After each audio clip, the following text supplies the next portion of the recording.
Tampang suami habisi istri yang sedang hamil 2 bulan di Pati, gara-gara kesal dituduh selingkuh. Mustain pria 27 tahun nekat habisi istrinya sendiri.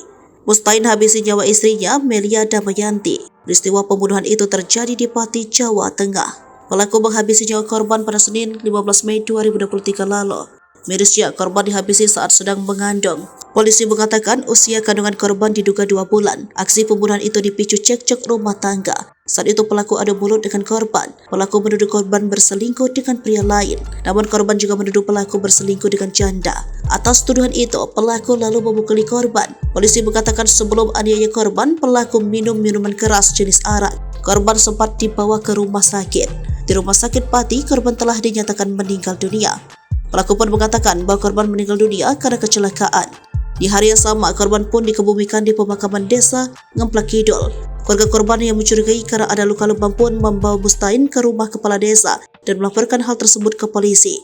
Anggota Polsek Margoyoso pun datang dan membawa Mustain untuk diperiksa.